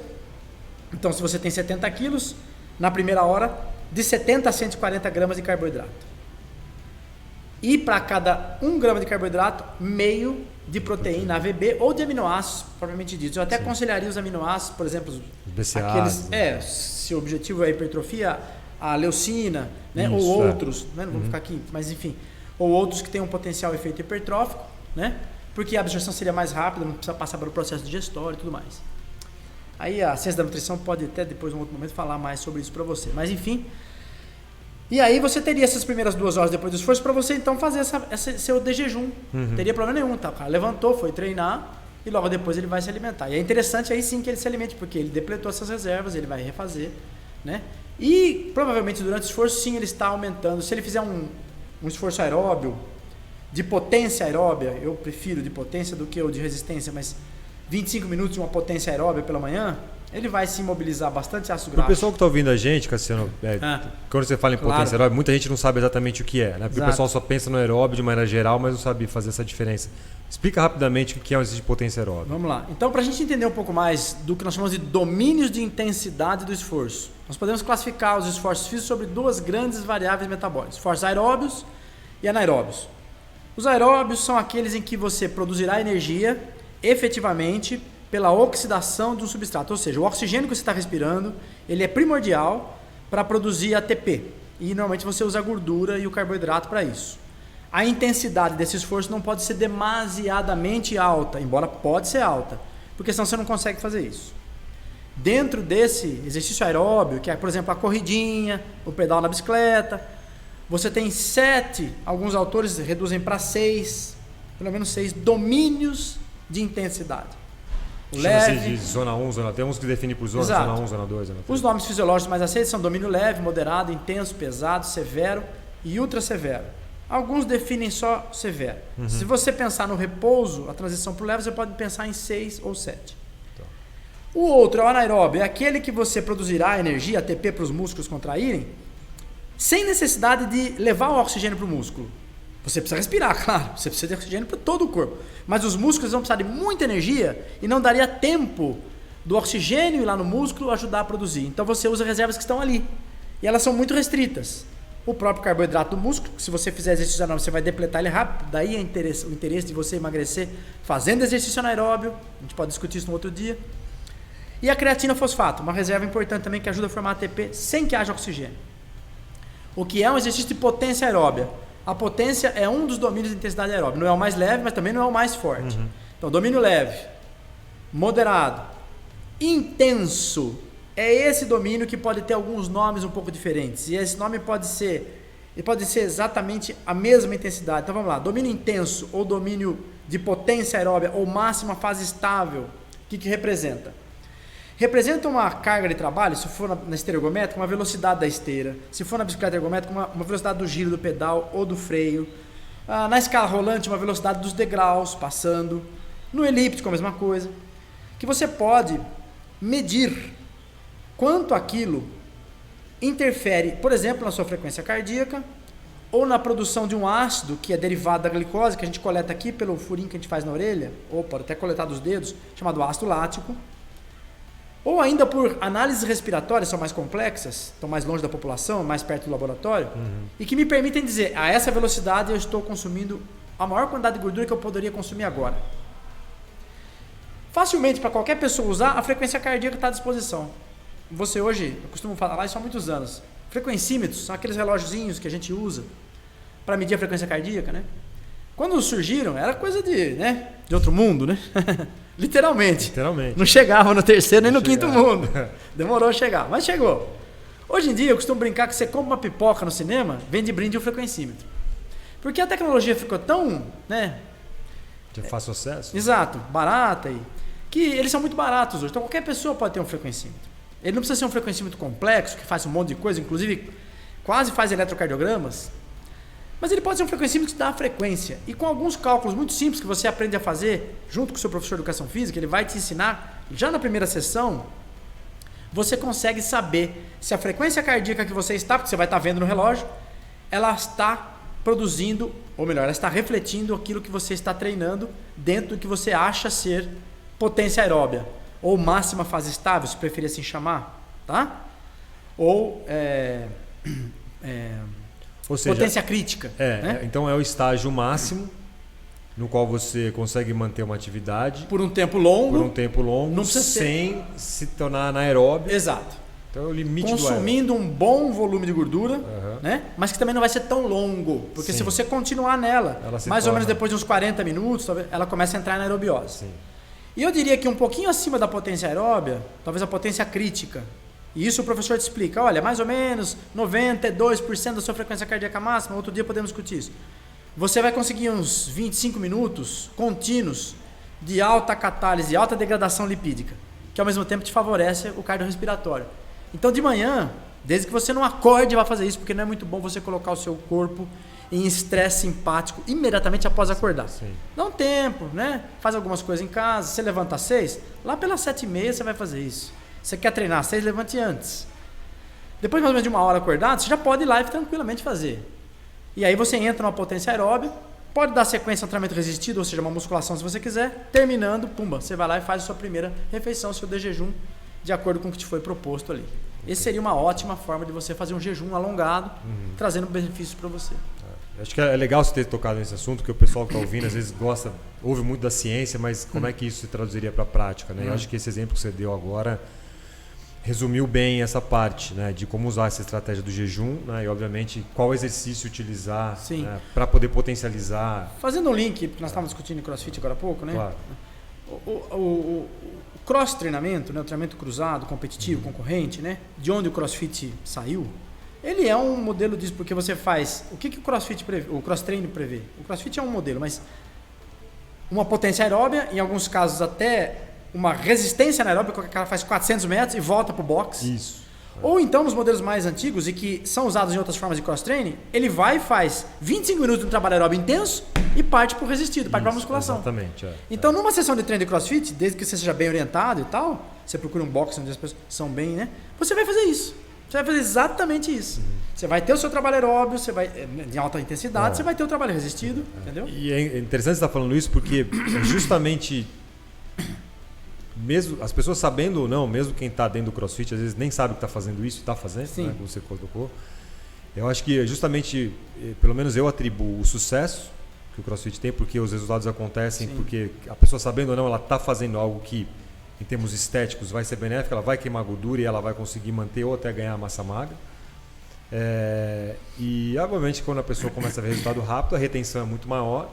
E aí o que a gente está vendo que é o fenômeno de as pessoas estarem aderindo ao CrossFit e uma vez que se aderem, continuam mais tempo do que elas aderiam à academia antigamente, no qual a gente via que não só o ciclo, né, de pessoas era muito frequente, então as pessoas entravam e saíam, mas também os resultados, que a gente via que a pessoa entrava, legal, primeiro mês ela tinha um resultado, logo depois ela estagnava. Você tocou num ponto aí fundamental, e eu considero algumas coisas quando a gente fala sobre isso. A gente escuta muita crítica, qualquer modelo de treino. Só lembrando que a gente não está fazendo apologia exato, disso. É o que eu vou falar, inclusive. Falando do sistema. Né? Eu escuto críticas e vantagens, né, e elogios, melhor dizendo, de vários modelos, e agora o CrossFit está em alta já há muito tempo, e é lógico que ele seja bombardeado. Né? Quem aparece na mídia, na vedete, na vitrine, toma pedrada. Né? Toma elogios também, mas toma pedrada. Eu não considero que o CrossFit seja melhor ou pior no sentido de produzir mais lesões ou menos lesões ou mais efeitos. Mas há uma coisa interessante, e não é no CrossFit, é na ideia do treinamento concorrente do qual o CrossFit faz parte. Que é o que o Luigi falou. Primeiro, ele produz um efeito rápido porque você associa duas formas de treinamento, otimizando o tempo, trabalhando um dos elementos da teoria do treinamento, um dos pés, podemos dizer assim. Antigamente falávamos do tripé, hoje falamos dos quadripés ou dos pentapés, que é a intensidade. Antigamente se falava muito de volume, né? Que é quanto o cara vai ficar treinando, quantas séries, quantas repetições, quantos minutos ele vai correr, quantas horas. E densidade, quer dizer, todo dia. E o cross-training ele veio com uma outra visão, baseada em estudos. Que é, se você levanta a intensidade do treino, com tempos menores, você consegue efeitos tão ou mais eficientes do que. E um deles, parece indiscutível, é o que você falou, é a adesão. Porque todos nós, por mais que eu e você e muitos que estão envolvidos tenhamos a consciência que esforço físico é necessário, não é prazer, pode até ser prazer, mas é necessário, não é todo mundo que tem. E mesmo aqueles que têm, precisa ter empenho, porque não é gostoso fazer esforço físico, mas é importante.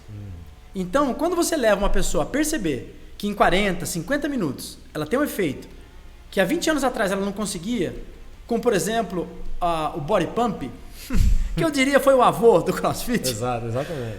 Ela fala, peraí, eu não preciso ficar 2 horas lá. E nem precisar na esteira ficar 40 minutos andando, porque ele me deu um outro modelo de treino. E de novo, não estou fazendo apologia ao CrossFit e nem ao outro modelo de treino, mas o CrossFit trouxe isso.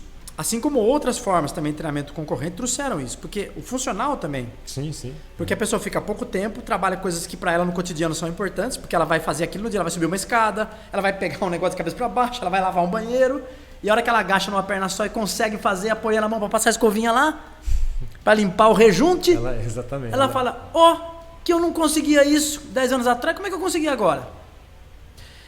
E eu só vou na academia 40 minutos, e são 4 dias por semana só?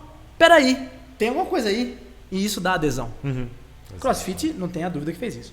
Lesão, de novo, não estou fazendo apologia a ninguém, mas vocês devem conhecer, quem é do treinamento conhece o Coleman. Foi o cara que conseguiu superar Schwarzenegger, o único. O único. E o estado que ele se encontra. Exatamente. O Coleman nunca fez CrossFit. Fez hipertrofia, treinamento de hipertrofia, fez culturismo, praticou culturismo. Vocês devem ter visto a última entrevista dele para aquele cara que faz lá aquele programa de TV, que eu esqueço o nome, famoso em Nova York lá. Famoso, né? Uma espécie de aquele programa da noite, talk show, né? Talk show, Ele precisou chegar assistido e sair assistido, ele não consegue ficar em pé. E ele era um policial, né? Na carreira dele... Eu não lembro exatamente, ele teve treinamento policial, ele foi um cara que, além de ser culturista, ele tinha uma certa disciplina. Um cara sim. E é um cara que, só por ter sido 8 vezes culturista, já dá para ter uma ideia do quanto ele foi disciplinado. Porque eu quero dizer o seguinte... As lesões que ele teve, fazendo musculação. Tá certo que é uma musculação exagerada, musculação de atleta, mas é musculação. Eu tenho colegas que têm lesões diferentes porque jogam tênis e nem por isso deixaram de jogar. E também nem por isso essas pessoas elas viverão menos, com menor qualidade ou menos tempo. Pelo contrário, por fazerem aquela atividade elas terão provavelmente uma longevidade maior com uma qualidade de vida melhor. Então, eu não acho assim, que dá para estigmatizar isso, aquilo, que é lesivo, que não é. Lógico, tem lesão em tudo. Eu já vi treinamento de CrossFit em que, de fato, a orientação foi mal dada e a pessoa produziu desvios de vértebra. Sim, exato. Desgastes articulares. Mas eu vejo isso em todo lugar. As peladas de final de semana. Exatamente. O cara vai jogar futebol de domingo, sem treinar, sem fazer nada, chega lá com uma luxação de tornozelo, que talvez nunca mais ele recupere. E, por outro lado, esses treinamentos, eu diria, de uma safra científica para cá, eu diria do final da década de 90 para cá, mudaram muito o perfil, porque eles estão mais curtos e mais efetivos. Exato. Porque trabalham nessa questão da potência, da intensidade, seja aeróbio ou anaeróbio. Acho que isso ajuda a entender um pouco mais. Justo por isso, porque a gente fala muitas vezes do sistema aeróbio, né? As pessoas acham que é só aquele longo, baixa intensidade, longa duração. E acham que o aeróbio é isso. E, na verdade, como você disse, tem aí 6 divisões que a pessoa pode trabalhar ainda na zona aeróbia, mas que vão trazer muito mais benefícios para ela e, obviamente, vão melhorar a condição física dela, cardiorrespiratória no geral. O próprio interval training, né, que as pessoas associam muito com a anaeróbia, né? Sim, você pode fazer interval treino anaeróbio, mas você pode fazer interval treino anaeróbio. Você vai lá no domínio severo, experimenta fazer 4 ou 5 sprints de domínio severo para você ver como é que você sai do treino. Exatamente. São 4 a 5 minutos ininterruptos, de 99, 98, 100% de frequência cardíaca máxima. É aeróbio, porque quem é que fica 4 minutos continuamente se não for aeróbio? Não dá. Exato, não dá. Então lógico que é aeróbio, é o domínio severo, às vezes o ultra severo. Faça um intervalo de aeróbio, você gosta, faz. Não há problema. Pelo contrário, é excepcional. Excepcional. Quer dizer, a questão não está em ser aeróbio ou anaeróbio, a questão está em como é que você organiza o treino e que intensidades você dá a ele. Exato. Os domínios, lógico, o anaeróbio por si só é intenso. Os domínios aeróbios de treino, os domínios mais leves de treino aeróbio, eles são muito importantes para quando você tem necessidades específicas. Você não vai reabilitar um coração nas fases 2 da reabilitação cardíaca, ainda intra-hospitalar. Hoje eu não digo mais intra-hospitalar porque o modelo de revascularização mudou. Você vai reabilitar o cara já na casa dele, mas ainda na fase 2, no período temporal considerado fase 2, com um anaerobiose, com intervalo treino. Na fase 3 e 4 também você vai usar esses aeróbios de leve a moderado, podendo chegar na transição para o intenso no final, quando o cara já não é mais cardiopata. Claro, mas para um indivíduo saudável que quer efeitos de condicionamento mais intensos, talvez perda de peso, talvez seja interessante eu pensar em mais intensidade e menos tempo. Mais intensidade pelo efeito metabólico, menos tempo pela adesão. Então isso é uma coisa que tem que se considerar. Alguma coisa contra um trabalho longo, o cara ficar 1 hora na esteira? Não, desde que você tenha. Mas lembrando sempre do detalhe, hein? Esforço repetitivo por muito tempo, praticado frequentemente, corredores, jogador de futebol. Lembre-se sempre da questão do desgaste articular, da sobrecarga sobre articulação de quadril, de joelho, né? Que pode, da própria da coluna, né? Compressão vertebral, que pode ao longo do tempo ser tão ou mais, ou pode, vou até corrigir, pode ser, enquanto o outro não seria, prejudicial à sua saúde esquelética, articular e óssea, né? Então também tomem cuidado aqueles que gostam de fazer longas atividades. E lembrando que quem pratica por gosto, por hobby ou porque atleta é diferente de quem pratica para se condicionar. Exato. Uma coisa é você querer pedalar final de semana nas Montanhas Cafeeiras de Minas e você se condicionar para isso. Você gosta de pedalar lá porque é prazeroso, você precisa ter um condicionamento de longa duração, não tem jeito. Não tem jeito, que é o que vai te sustentar. Lógico. E eu gosto de fazer aquilo, pronto, eu vou. Mas eu quero me condicionar pedalando numa bicicleta de academia ou seja onde for, eu não preciso fazer longas durações 6 horas pedalando para isso. Né? Então é bom a gente sempre pontuar qual é o objetivo da pessoa. Né? Cassiano, eu queria ficar mais horas aqui com você, porque é sempre interessante ouvir você falar. O conteúdo está super interessante. Tinha mais 1 milhão de perguntas aqui que eu queria fazer, mas a gente vai guardar para a próxima. Com certeza a gente vai ter você de volta aqui. Mas acho que ficou bem claro o pessoal que está acompanhando a gente. Acho que os benefícios, né, e também o lado negativo de se fazer um jejum que não seja programado, um jejum que não seja algo que tenha começo, que tenha um tempo para começar e para acabar. Exato. Especialmente pessoas sedentárias, né? Que, como você me colocou a frase, né, que as pessoas sedentárias não têm o privilégio de poder fazer um jejum. O jejum é para pessoas treinadas, exato, um luxo, né? É para pessoas treinadas, que muita gente não entende isso, porque é justamente a pessoa sedentária apela a esse recurso porque talvez ela foi até orientada muitas vezes a fazer isso. Exatamente, orientada ou por um profissional ou pela pressão das mídias mesmo, que hoje falam, é aquela coisa, uma mentira repetida muitas vezes vira verdade. Verdade. Então, isso acontece muito e mais ainda que quando vem da boca de pessoas que não são profissionais, mas são celebridades que têm influência, né? Sim. Os famosos influencers aí, que ao meu ver são mais um parasita Sim, muitas vezes do que são pessoas que realmente influenciam de maneira positiva, né? Em todas as áreas, principalmente na área porque as pessoas se apropriaram de falar de exercício físico como se fosse uma coisa que qualquer um pode falar, né? Exato. Eu até uso uma coisa que geralmente eu falo com os alunos, que é o seguinte, que a atividade física e nutrição são áreas que qualquer pessoa se apropria. Então você chega numa banca de jornal, tem revistas sobre atividade física e nutrição, mas você não vê revistas de como sobre operar alguém. Exatamente, eu ia fazer essa comparação. Entendeu? Então, tipo assim, você não vê como defender alguém no tribunal. Então, tipo assim, tem profissões que não permitem isso. Claro. Né? É uma coisa técnica que depende do profissional. Você chegou no âmago da questão. É o conselho profissional. Por que você não vê tantos charlatões em medicina? Eles até existem. Qual é o fim deles quando são descobertos? Exatamente. E o que acontece na nossa área? Por que os nossos conselhos, e o Conselho Federal em especial, porque está na lei, de qualquer profissão, exercício ilegal da profissão sem a certificação profissional, é charlatanismo. Cadê os tantos que eu sei que foram flagrados em muitos lugares? Onde eles estão cumprindo pena, mesmo que seja de cestas básicas? Sim, eu não estou vendo. Na nutrição a mesma coisa, nossos colegas nutricionistas falam a mesma coisa. Então é isso, precisa ver regra, né? Precisa ver... Mas sim, as pessoas acham que podem orientar em exercício físico e nutrição e comportamentos, né? Exatamente. Terapia, agora está na moda. Né? Você tem terapeutas aí que nem formação superior tem, né? Eu tenho vários colegas psicólogos, pessoas muito próximas a mim que dedicaram a vida a isso. E eu vejo o cotidiano, converso muito lá na universidade com essas pessoas, e não é simples. Para tratar uma criança com distúrbios comportamentais. É extremamente complexo. E aí eu vejo, por outro lado, aí cursos pipocando para formar terapeutas em 1 ano, 1 ano e meio. Exatamente. Cursos de pós-graduação que estão dando o título, ou seja, a certificação, para quem não tem graduação. Então, como é que é pós-graduação se o cara não se graduou? Você fala, você é formado em quê? Não tenho faculdade, estou fazendo minha pós-graduação. Quer dizer, não tem nem o que falar. Mas enfim, né? E nós estamos acabando, nós também sofremos com esse problema. Né? E eu acho que até uma das razões pelo qual a gente está aqui hoje nesse podcast, porque para reforçar, né, para o pessoal que está vendo a gente, a importância de ter profissionais falando sobre o assunto, de ouvir realmente a opinião de pessoas que estudam isso há muitos anos, porque é muito fácil você apagar, né, todas que a ciência vem dado para a gente, simplesmente... porque muitas vezes as pessoas que estão estudando, elas não estão na mídia, né? Elas Sim. Vou dar um exemplo aqui, o próprio Cassiano aqui não tem mídia social, né? Então ele não está lá falando aquilo que ele faz, mas muito daquilo que a gente lê hoje, né, são pessoas como ele que estão publicando, é a ciência sendo feita e ela é tão importante para nós. A gente viu aí nos últimos anos, quer dizer, qual a importância da ciência para conseguir achar uma vacina em 8 meses que pode curar a humanidade.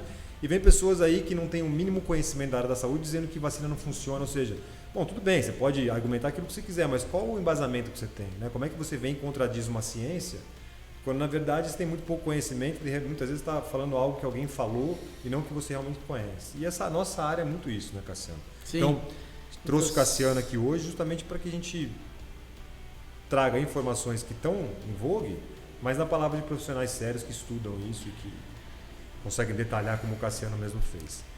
Eu Cassiano, agradeço. Obrigado. Que isso, eu que agradeço, foi um prazer. Legal. Agradeço a todos que permitiram que nós estivéssemos aqui hoje, porque tem uma equipe técnica aqui dando aporte para nós, que se não fosse eles, isso não aconteceria. Fazendo anotação lá, porque tem muita gente aí que não fazer jejum e não está fazendo exercício físico.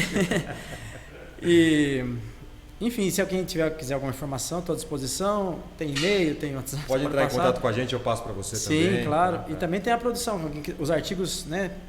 Podem entrar no Lattes lá e depois podem pedir. Também acessam pelos próprios periódicos, né? Uhum.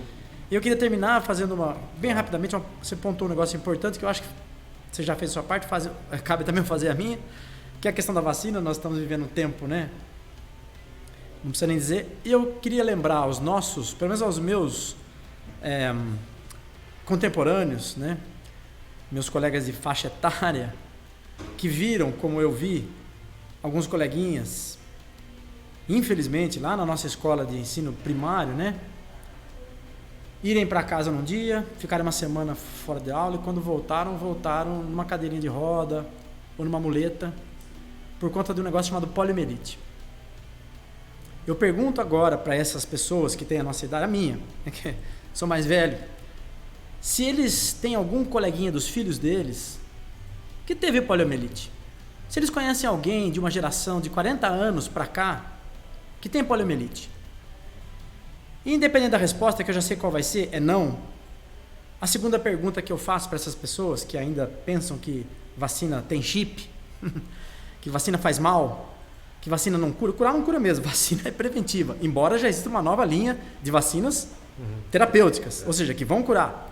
Mas nesse caso momentâneo nosso agora, eu pergunto, vocês acham que a poliomielite, e eu só dei ela de exemplo, porque todos nós conhecemos muito bem aqui no Brasil o que foi, ela está erradicada do Brasil há quantos anos? 4 décadas. Por conta do quê? Pensem aí quando forem negar-se a tomar vacina ou a dar a vacina àqueles que de vocês dependem. Era a última coisa que eu queria falar. Acho que foi ótimo e acho que a gente termina com uma reflexão que é muito importante. Então eu queria agradecer o pessoal que assistiu a gente e em breve a gente espera ter o Cassiano aqui de volta para mais uma aula, mais uma contribuição para nós profissionais aqui, é sempre importante. Até a próxima.